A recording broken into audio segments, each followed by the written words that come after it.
we are discussing optical sources for communication.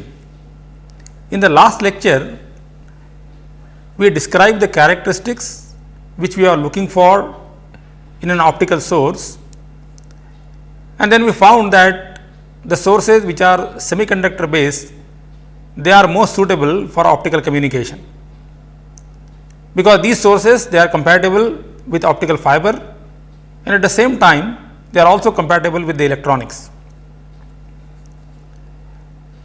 Then we saw that in a semiconductor source you can have what is called light emitting diode or LEDs or the injection laser diodes, and then we started discussing the basic principles of light emitting diode.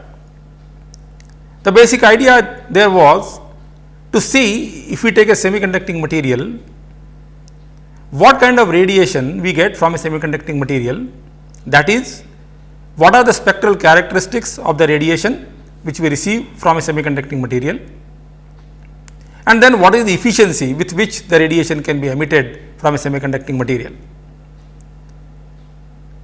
So, we took a simple semiconducting material and then we had a very simple model which said that if you are having electrons and holes in conduction and valence bands respectively, then any electron can combine with any hole and can give you a corresponding photon out. At this point of time, we are assuming that every electron which is recombining with the hole is going to give a photon out. So, we are assuming that the efficiency is 100%, and then we ask a question that when the electrons and holes are distributed in the conduction and valence band, then what kind of spectral distribution we will get from a source. So, we took a very simple model and then we said that the energy level diagram for a semiconducting material will be, there will be a conduction band here, there will be a valence band here, this is the energy band gap, and if you take an intrinsic material, then you have a Fermi level which is midway between the two, and then availability of an electron in the conduction band will depend upon two things, that is availability of an energy state which is given by this distribution of energy state function, and then occupancy of that energy state by an electron which is given by the Fermi function, which is this. Similarly, in the valence band, the availability of a hole will depend upon the available energy state in the valence band, which is again given by this energy density function, and then non-occupancy of that energy level which is given by 1 minus this Fermi function. So, then by taking this simple model that we wrote down essentially the probability of having a hole in the valence band in a p-type material, and then making certain approximations that the energy levels which you are talking about are much smaller compared to the Fermi energy level, we got the probability of a hole which was approximately given by this quantity. Similarly, we did the exercise for the n-type material, and then we said the probability of having an electron in the conduction band, that is approximately given by again this function which is the exponential function. While doing this, if you recall, we had assumed that the variation of the density of energy states is assumed constant in the conduction and valence band, and that is with the understanding that this function is a very slowly varying function of energy. So, over a small range of energies where electrons and holes are primarily confined near the edges of the bands, the function can be assumed more or less constant. So, under these assumptions essentially we got the probability of electrons in conduction band and probability of a hole in the valence band. And then we said if you take a material now and make a junction out of it, which is a p-n junction or nothing but a diode, and if you make this diode forward bias, then holes and electrons are injected in the depletion region where the recombination between the electron and hole will take place, and every recombination will give a photon out. So, you will get a light which will be coming out of this. So, then saying that the photon is generated now, we are now asking what is the probability of a photon generation. Once we know the probability of electron in the conduction band in n type material and probability of hole in the valence band in the p type material.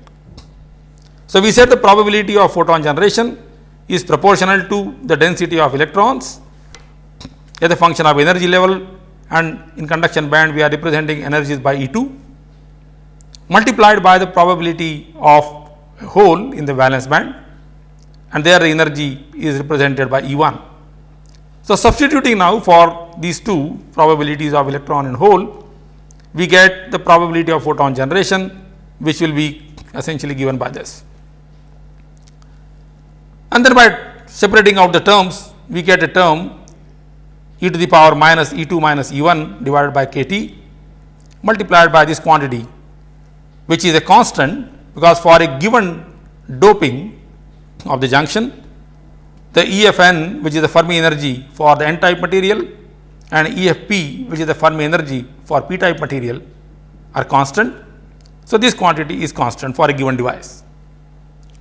So, then we see that the probability of photon generation is proportional to e to the power minus E2 minus E1 divided by kT, and K is the Boltzmann constant and T is the absolute temperature of the device.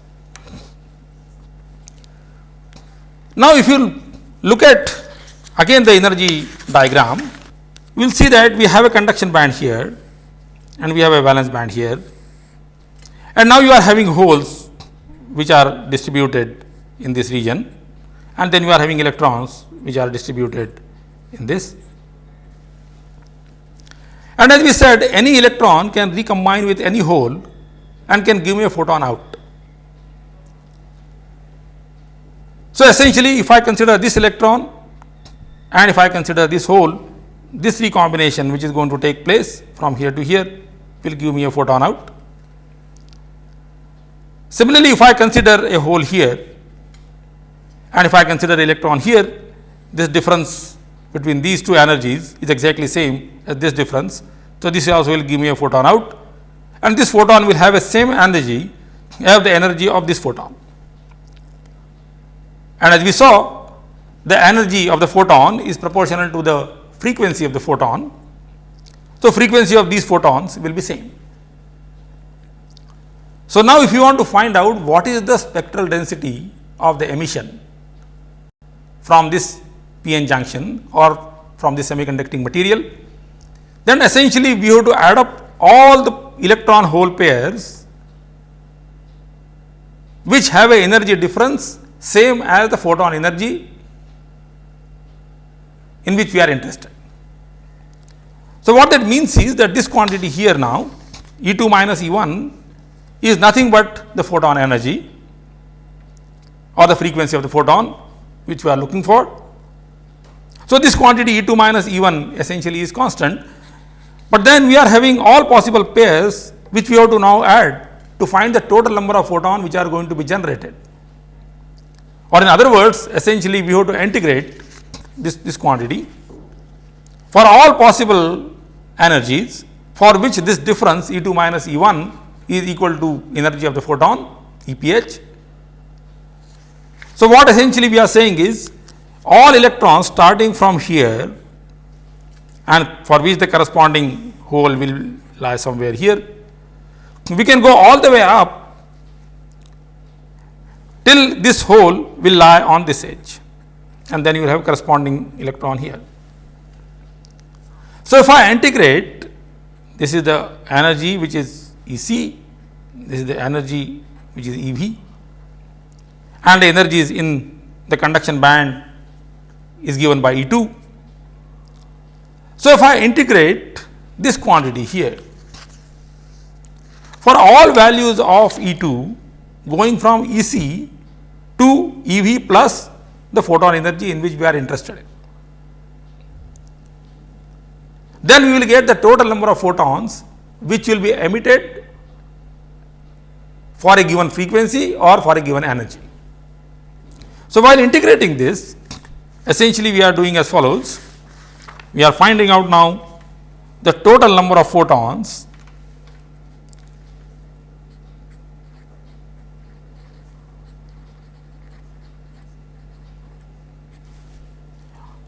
that is proportional to integral, and if you are integrating for E2, then as we said, this goes from EC to EV plus E photon, which is EPH. We are integrating this quantity. There is a constant here which goes into this proportionality constant. So, this is e to the power minus E2 minus E1, which is EPH divided by KT. We are integrating with E2. So, this quantity is constant, which we can take out. So, essentially the total number of photons emitted at a given frequency or at a given energy, which is E photon, are essentially given by EV plus EPH minus EC minus e to the power minus EPH divided by KT.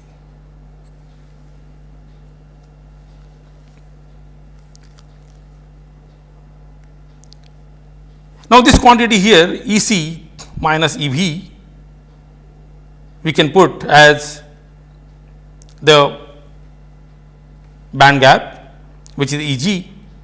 So, essentially we get the total number of photons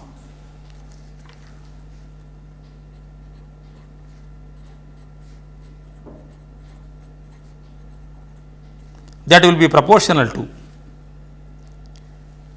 the quantity which is EPH minus EG, the band gap energy, e to the power minus EPH divided by KT.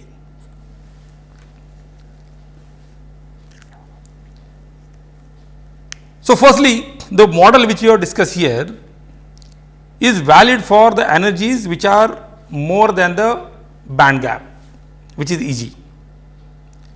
So, if the energy is less than the band gap energy, then there is no possibility of recombination.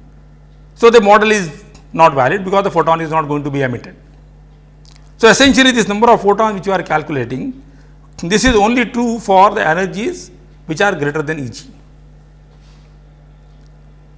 So, now if I look at this quantity here, you will see that initially when EPH is equal to EG, then this quantity is 0. So, there are no photons emitted for the energy which is equal to the band gap energy. As EPH increases, this quantity increases, and this quantity is still very small because EPH is a small quantity. Then after some time, the exponential function starts dominating, and then again the function starts decreasing. So, you have a sort of a local maximum for this function at which the number of photons will be maximum. In fact, you can just add one term here minus EG, which is a constant quantity for a given material. So, you can write down this quantity here as EPH minus EG e to the power minus EPH minus EG divided by KT, and e to the power plus EG you can multiply, and since EG is constant for a given material, that can again be absorbed into this proportionality constant.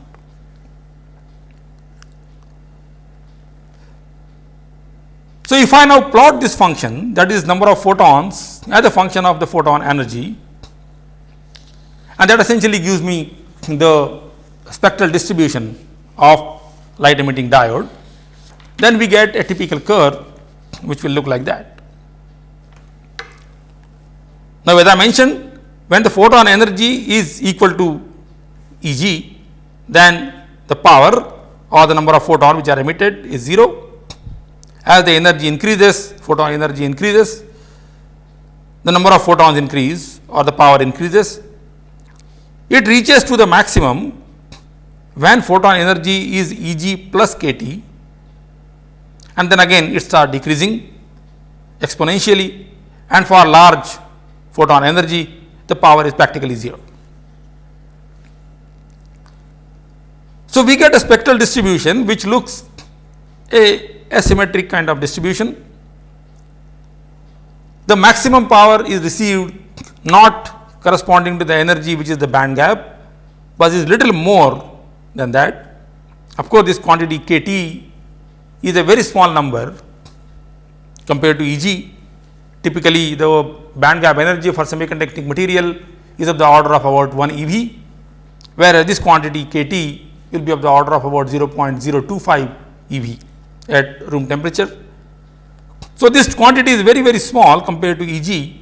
Nevertheless, the maximum power is not received for energies equal to the band gap energy, but for the energy which is a little higher than the band gap energy. The second important aspect, however, for this analysis is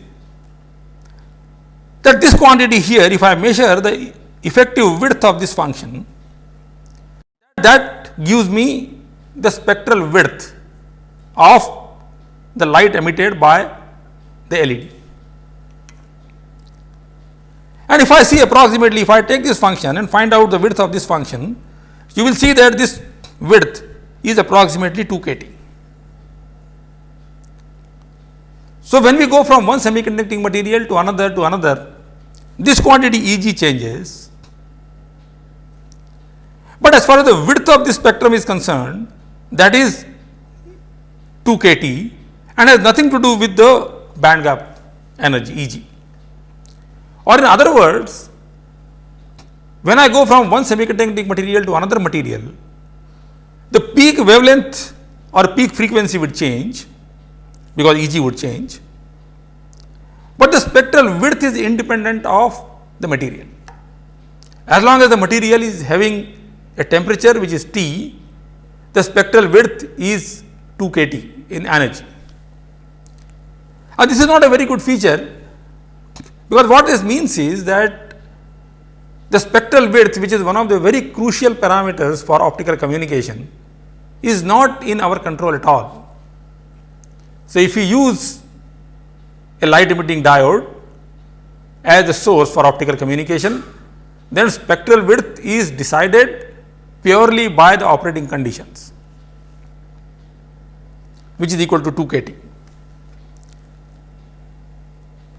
In the presence of impurities in the material, this may range over a range of 1.5 kT to about 3.5 kT. But again, the thing to note here is that this number is independent of Eg. So, depending upon the operating conditions, you may have a spectral width, and this spectral width will be independent of the material or the wavelength at which the emission is taking place. So, now I can ask quantitatively, having understood this, what is the spectral width which the LED typically has when the LED is operating at 850 nanometer or 1310 nanometer or 1550 nanometer. So, we know the relation that the lambda is equal to Hc divided by E photon. We are looking here for the spectral width, that means the change in the wavelength. So, we can take delta lambda, that is equal to, I can differentiate this with respect to EPH. So, I get minus Hc upon EPH square into delta EPH. So, this is the spread in the energy of the photon from the spectrum. This is the corresponding change or the spread in the wavelength which we will get in the spectrum. We can take Hc upon EPH, which is nothing but lambda. So, we can take this quantity lambda and bring it down.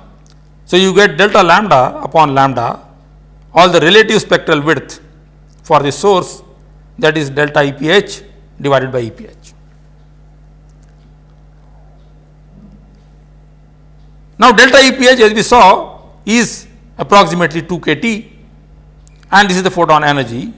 If you substitute that, then you get now the relative spectral width of a source,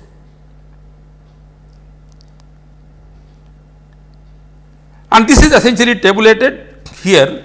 So, we have got a lambda, which is the operating wavelength of the LED. This is the spectral width delta lambda, and this is the quantity delta lambda by lambda, which essentially gives me the percentage spectral width. So, if I take a semiconducting material for which the band gap corresponds to 850 nanometer,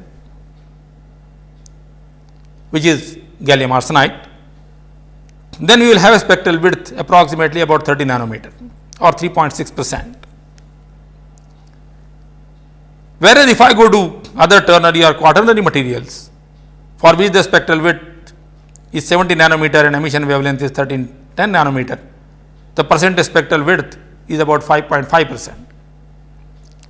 And if I go to the third window of emission, which is 1550 nanometer, then the spectral width will be as large as 100 nanometer, or the relative spectral width will be 6.5%. Now, remember, when we were discussing different windows for optical communication, we went from 850 nanometer to 1310 nanometer, because that is where the dispersion is going to be lesser. But that was under the assumption that other parameters of the system remain same. What we find in this case now is that as you go to longer and longer wavelengths, the spectral width of the source increases, and therefore, the dispersion in the optical system increases.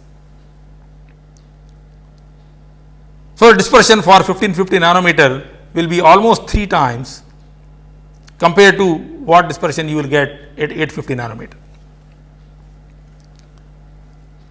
So, LED has one of the major problems, and that is it has a very large spectral width,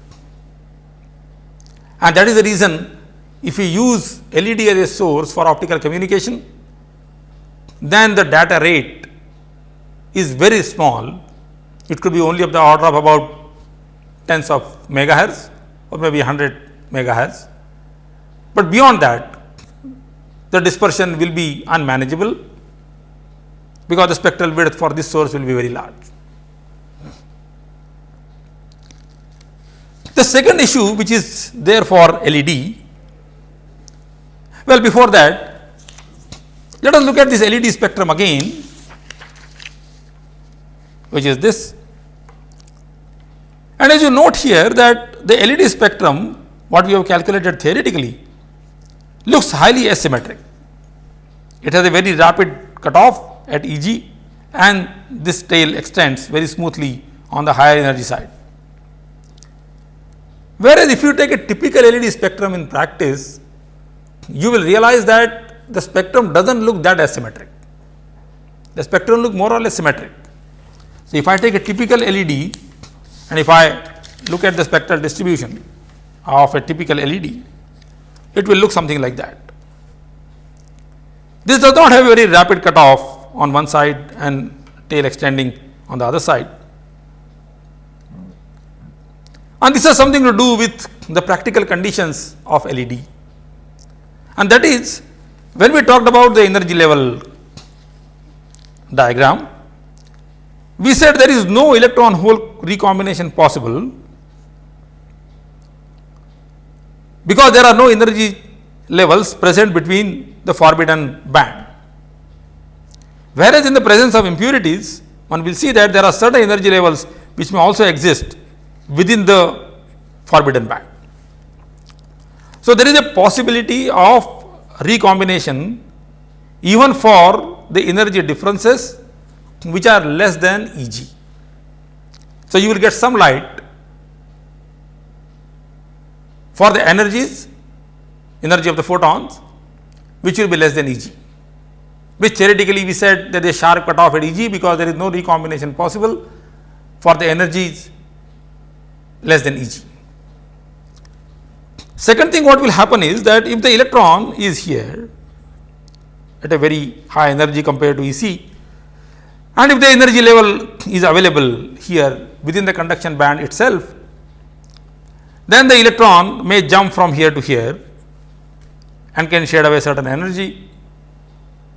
So, as the recombination of these electrons around the peak takes place with the holes, the higher energy electrons can jump down to fill those energy states. Or in other words, the electron hole pairs which have a very large energy difference, they will be depleted. So, you will have a less photons corresponding to the very high photon energies, and you will have little higher photons for the energies which are less than band gap energy. So, the distribution which we have got here, it says that this function dies down little more rapidly, it does not extend that smoothly for a very long energies. Similarly, you have a function, now there is some photon can be emitted even in this region. So, this function extends little something like this, and this function dies down little more rapidly. As a result, we get the spectrum which looks more symmetric spectrum, and this is what is shown here.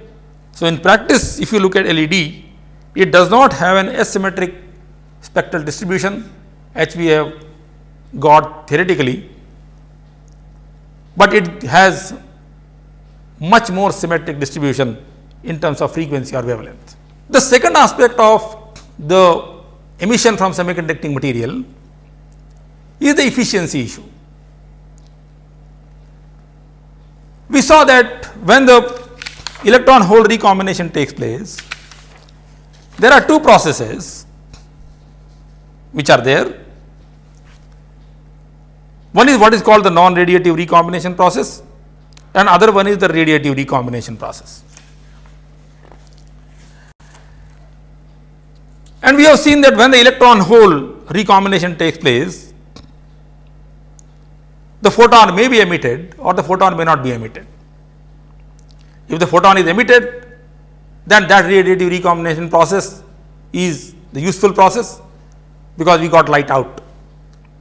But when the electron hole recombination takes place, and if the energy has gone in some other form like lattice vibration or something like that, then the photon is not emitted and the light has not come out.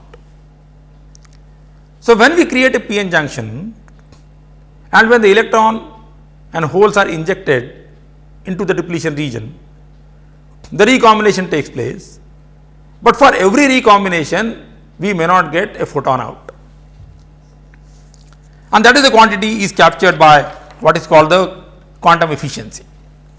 So, what we have seen, we have got for the recombination two processes, the radiative recombination process and the non-radiative recombination process, and for emission of light, this is the process which is the responsible process, and this process is essentially is a vestige of recombination because this recombination does not give any photon out. So, then one can define now quantitatively what is called the quantum efficiency, which is conversion of the electrical energy to photons. Now, generally the quantum efficiency is divided into two parts. One is what is called the internal quantum efficiency, which has something to do with the photon generation process. The second quantity is what is called the external quantum efficiency, which is something to do with the capturing of the photon which is generated. So, I can define now these quantities, the internal quantum efficiency and the external quantum efficiencies are as follows. The internal quantum efficiency is the total number of photons generated inside the device divided by the total electron hole recombinations,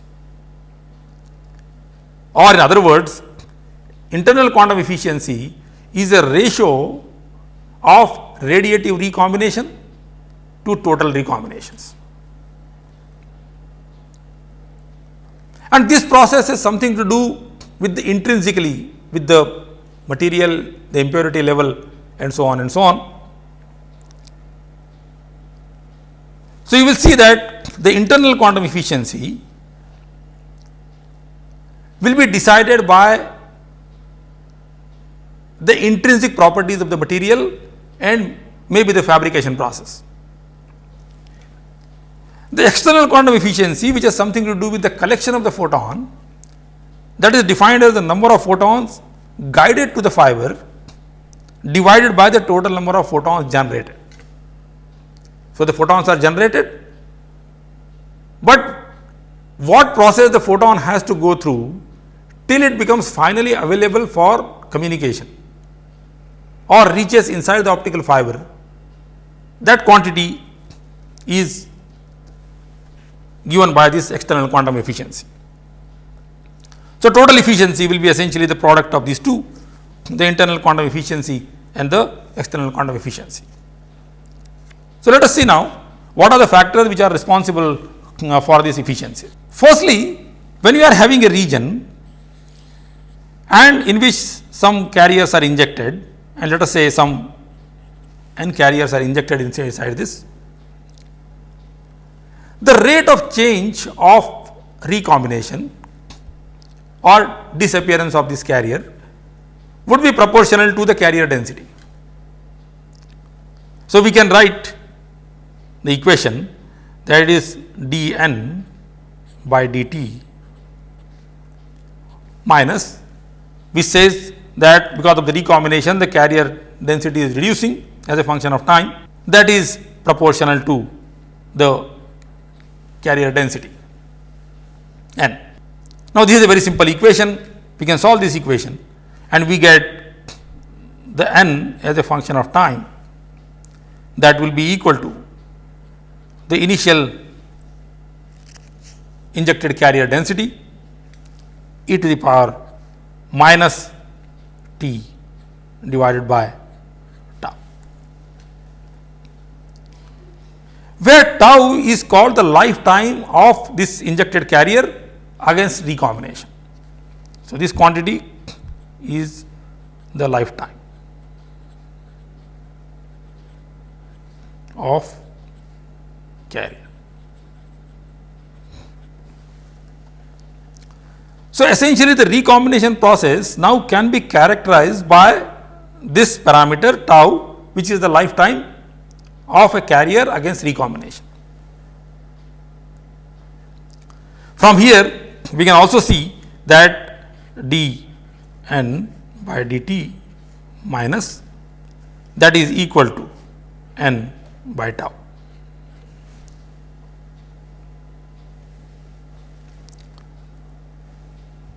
Now, we have seen that there are two processes which are responsible for this recombination. So, each process now can be characterized by the corresponding lifetime against recombination. So, we have a radiative process and we say the lifetime against recombination against the radiative process is denoted by the lifetime tau RR, whereas if the recombination is non-radiative, then the parameter tau is denoted by tau NR. So, we have tau RR, which is lifetime against radiative process, recombination.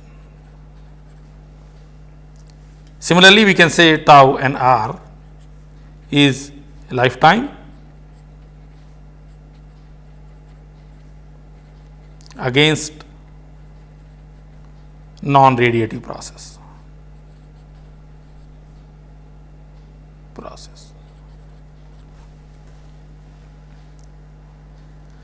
So, if both the processes are acting simultaneously, then the depletion of the carriers injected in a region will be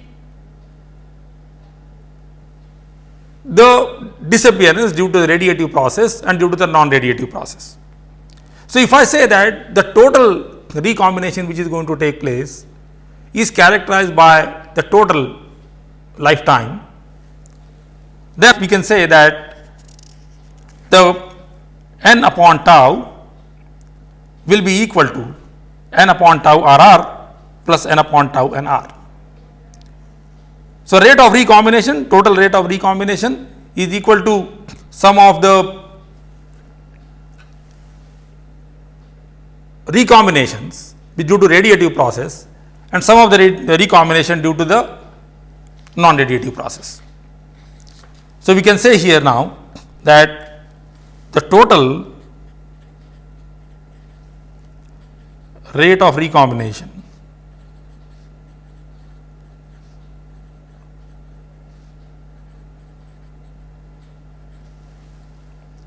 that is minus dN by dt, that is equal to, or just say this is total, that is equal to minus dN by dt due to radiative process minus dN by dt due to non-radiative process. And as we saw here, minus dN by dt is equal to n upon tau. So, you can substitute here. So, we say this is n upon tau, where tau is the total effective lifetime of the carrier, that is equal to n upon tau RR plus n upon tau NR.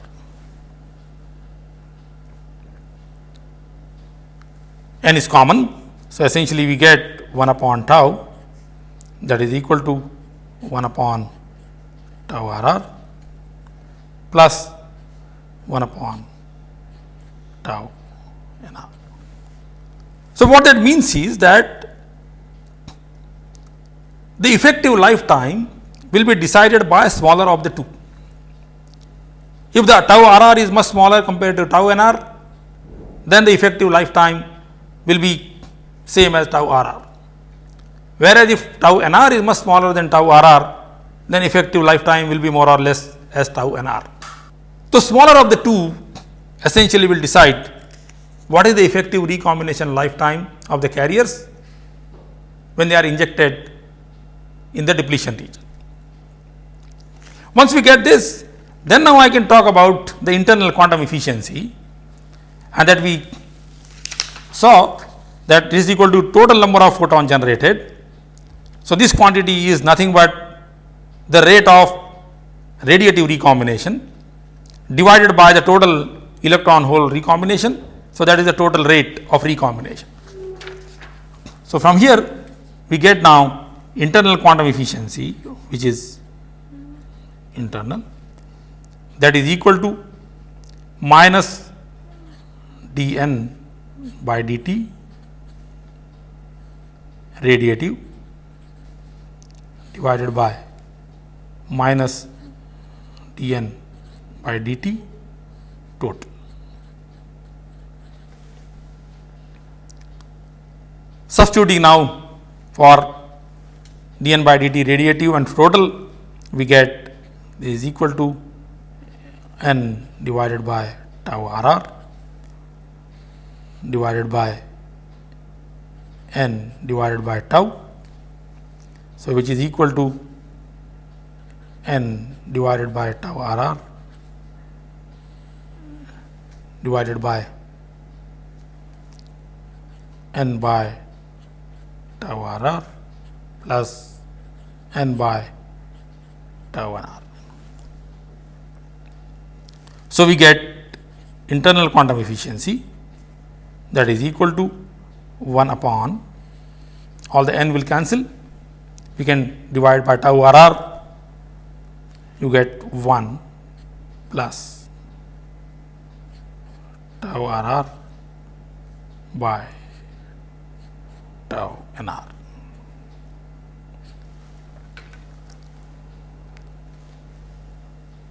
So, what we see from here is that if tau RR is much smaller compared to tau NR, then this quantity is negligibly small and internal quantum efficiency is almost equal to 1. So, we say that if tau RR is much less than tau NR. That gives me the internal quantum efficiency almost 1. But if tau RR becomes comparable to tau NR or larger than this, then the efficiency drops very rapidly. What that physically means is that when both the processes are operative and when the electron holes are injected for recombination, if tau RR is much smaller compared to tau NR, before the electron holes can recombine against the non-radiative process, they have already recombined because of radiative process and photon is emitted. So now the non-radiative process does not have a chance to show its effect, because before it starts showing its effect, the electron holes are already recombined and the photon has been emitted.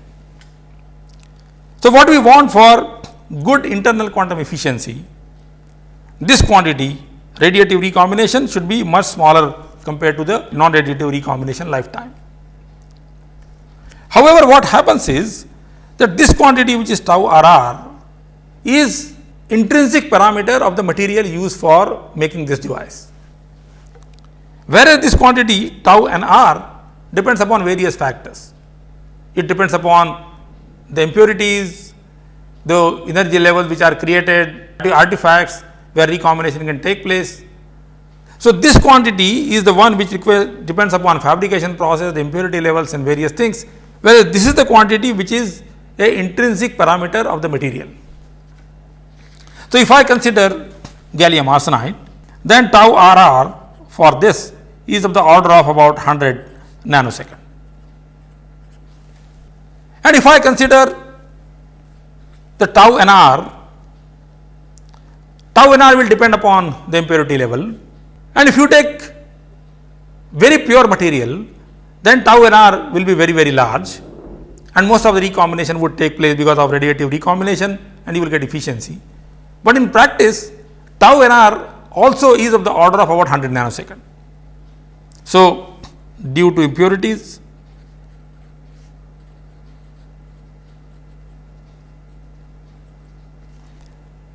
tau NR is also of the order of about 100 nanosecond.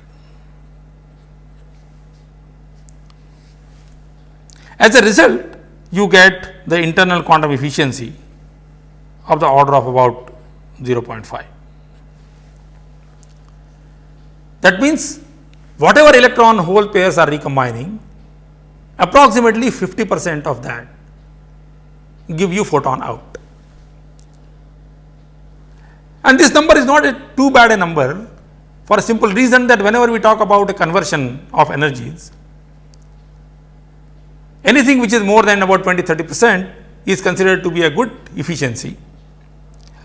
So from that angle, conversion of the electrical energy, which is in the form of electron hole pairs, into an optical energy, which is a photon, is a fairly efficient process, because 50% of these recombinations give you a photon out. The second efficiency, which is external quantum efficiency, that is the one probably which is much more problematic, and that depends upon various factors.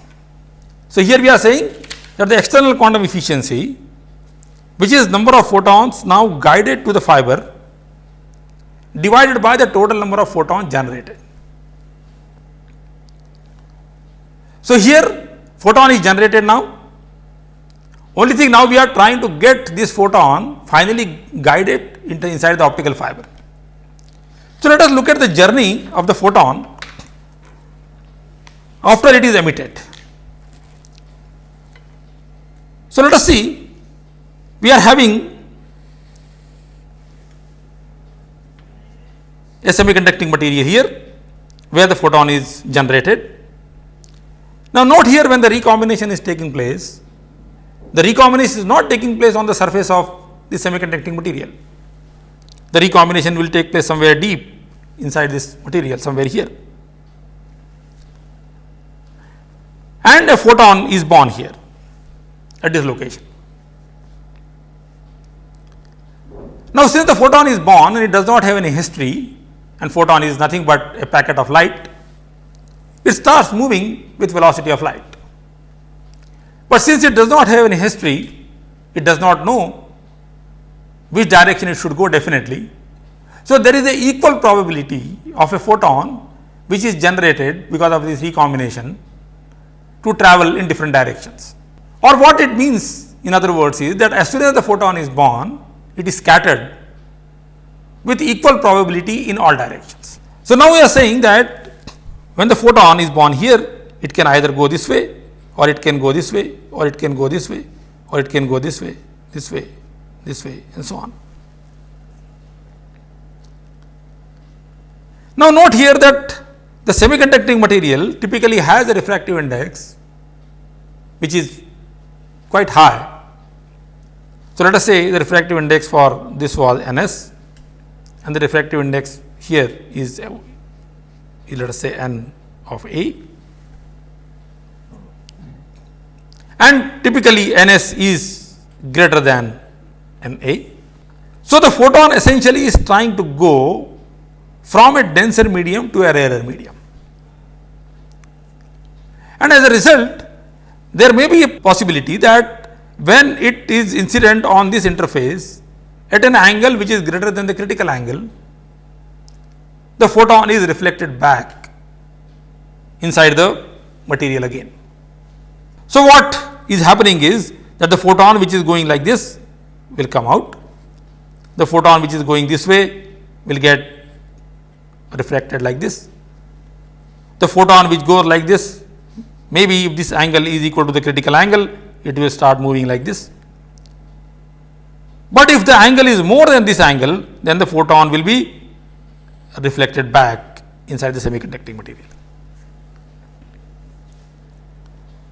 So, what we are saying is, although the photon generation is isotropic, that means there is the equal probability of photon emitted in all directions when at the point of generation of photon, the photon which can escape out will correspond to a cone, this cone, which is 2 times the critical angle, 2 times theta c. So, we can calculate what is the angle which is theta c, because we know the refractive index of the material, we know the refractive index outside. So, theta c will be equal to sine inverse of N A upon N S.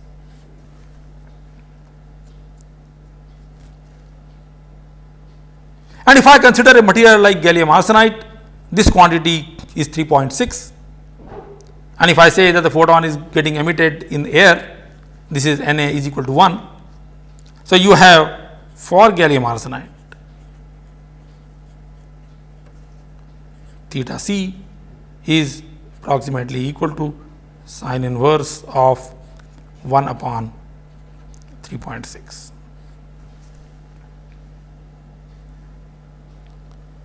So, if I take approximately this quantity, let us say 4, so 1 upon 4, so theta c will be of the order of about 15 degrees.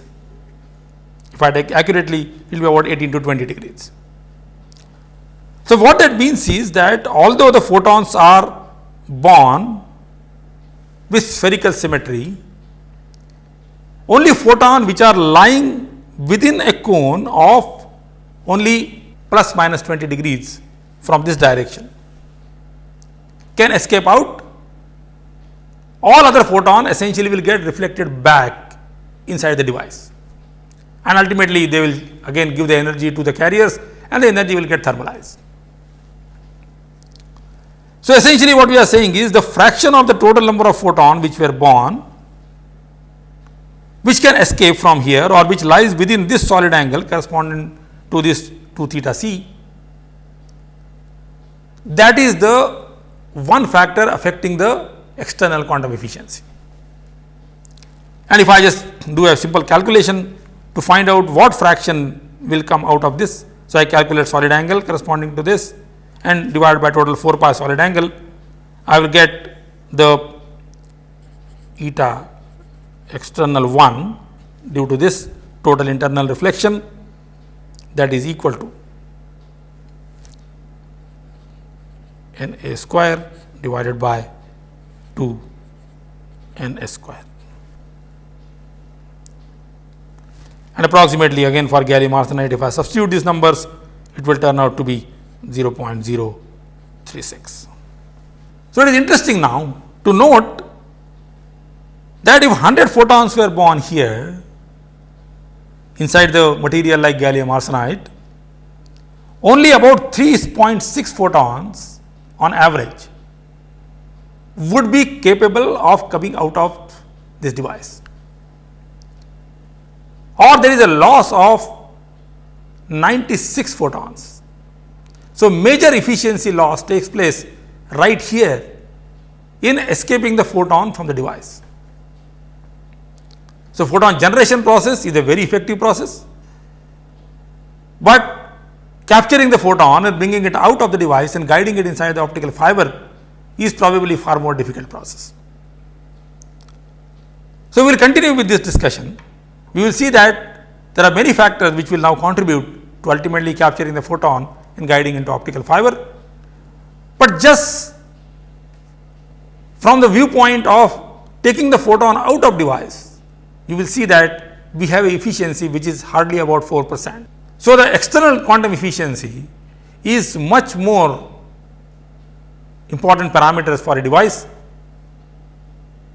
than the internal quantum efficiency, because internal quantum efficiency is 50%, but capturing the photon is more difficult, and therefore, external quantum efficiency is much smaller compared to the internal quantum efficiency. So, in the next lecture, we will see other factors which will contribute to the external quantum efficiency.